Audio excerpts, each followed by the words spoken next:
Welcome back to the channel, everybody. Today I'm going to be doing a quick tutorial on how I resin my art. Let's get it. When doing resin, you always want to use the proper safety gear. Make sure you listen to the manufacturer's recommendations.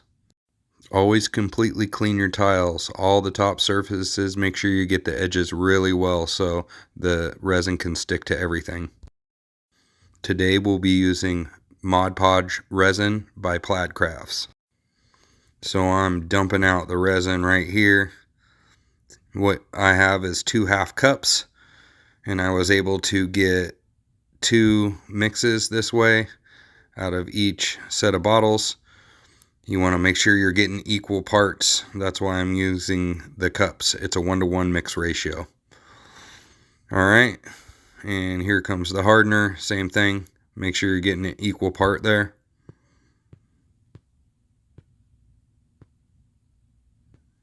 So I'm dumping the hardener in here.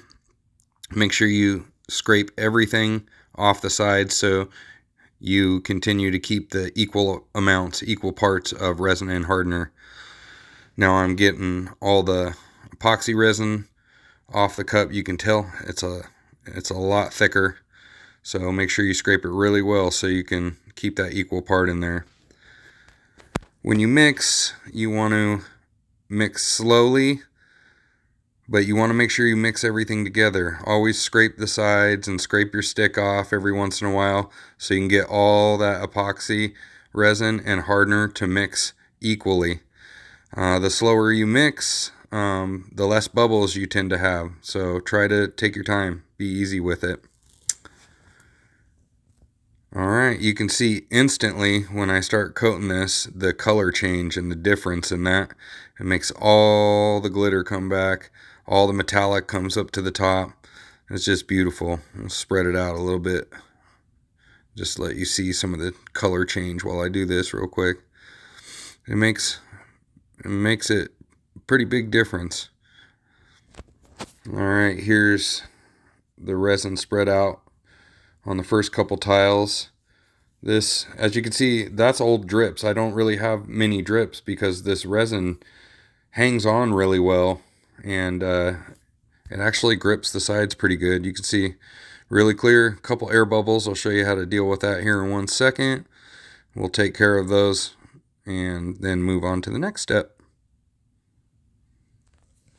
So I got a little craft heat gun. It blows not too hard, but it heats up and blows out hot air, and you just want to run it back and forth across the tiles and make sure you're popping all those bubbles. You can let it sit for a minute so those bubbles rise to the top, and then you just want to cruise over this and make sure you're not getting any more bubbles. And once you don't see any, then you can move on to the next step, which is just try to pick out any little fuzzies that may have popped up before you cover it so it can start curing and drying.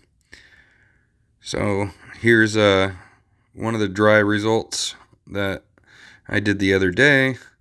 It's just beautiful. I mean, look at all that metallic just raise up to the top and those colors shift underneath it. Here was another palette I did. Excuse the mess in the back. We just set the pool up for the kid. Again, it's just the depth and dimension. It just brings it back to life. Really good results with this resin. I'm happy with the way it worked out. So here's one without any metallics, no pigments or anything, just one of my favorite color palettes ever. I mean, I just love the way this pops. It's so simple, but so beautiful. Look at that. And then this is not outside, so not as good a lighting. So my bad, but this was just a beautiful palette with these, I think it was topaz teal metallic and some gold, nickel azo gold, and some dioxazine purple. And I just layered these ones a couple different ways because I was trying out to see how they would do with each other. I just really love those combos. Thanks for coming. Please subscribe, like, and share. Thanks for all the support, guys.